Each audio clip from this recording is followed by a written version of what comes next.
ഇന്ത്യയിൽ Saudi Arabian സർക്കാരിന്റെ വൻ നിക്ഷേപത്തിന് കളമൊരുങ്ങുന്നു. ഇതിനായി വിദേശ നിക്ഷേപ ചട്ടങ്ങളിൽ കേന്ദ്ര സർക്കാർ ഇളവ് നൽകാൻ ഒരുങ്ങുന്നതായി റിപ്പോർട്ട്. ഇരു രാജ്യങ്ങളും തമ്മിലുള്ള സാമ്പത്തിക സഹകരണം ഊട്ടിയുറപ്പിക്കാനും ഇന്ത്യയിലേക്കുള്ള നിക്ഷേപം വർദ്ധിപ്പിക്കാനുമാണ് നീക്കം. $100 ബില്യൺ ഇന്ത്യയിൽ നിക്ഷേപിക്കാനായി 2024 ഇരു രാജ്യങ്ങളും ടാസ്ക് ഫോഴ്സ് രൂപീകരിച്ചിരുന്നു. Adani ports and special economic സോണിന്റെ 5000 കോടി രൂപയുടെ ബോണ്ട് ഇഷ്യൂ പൂർണ്ണമായും ഏറ്റെടുത്ത് LIC. 7.75% പലിശ നിരക്കിലാണ് ബോണ്ടുകൾ ഏറ്റെടുത്തിരിക്കുന്നത്. 15 വർഷത്തെ കാലാവധിയുള്ള ബോണ്ടുകളാണ് ഇവ. വിപണിയിലെ മത്സരവും അസ്ഥിരതയും ഏഷ്യൻ പെയിന്റ്സിന്റെ ആധിപത്യത്തിന് ഭീഷണിയാകുന്നു.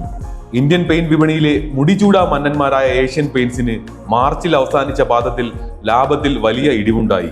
17 വർഷമായി ഏഷ്യൻ പെയിന്റ്സിലുണ്ടായിരുന്ന നിക്ഷേപം പിൻവലിക്കാൻ റിലയൻസും അടുത്തിടെ തീരുമാനിച്ചിരുന്നു. വാർഷിക വരുമാനം 1000 കോടി കടന്ന് കിറ്റക്സ് ഗാർമെന്റ്സ്. കഴിഞ്ഞ സാമ്പത്തിക വർഷം 631 കോടി രൂപയായിരുന്നു വരുമാനം. നിക്ഷേപകർക്ക് ഒരു ഓഹരിക്ക് 50 പൈസ വീതം ലാഭവിഹിതം ലഭിക്കും.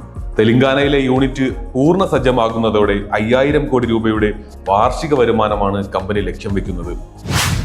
യോഗാചാര്യൻ ബാബ രാംദേവിന്റെ പതഞ്ജലി ആയുർവേദ കമ്പനിയുടെ സാമ്പത്തിക ഇടപാടുകളിൽ സംശയമുണ്ടെന്ന് കേന്ദ്രം. 2 മാസത്തിനുള്ളിൽ വിശദീകരണം നൽകാൻ നോട്ടീസ് നൽകി കമ്പനി കാര്യ മന്ത്രാലയം.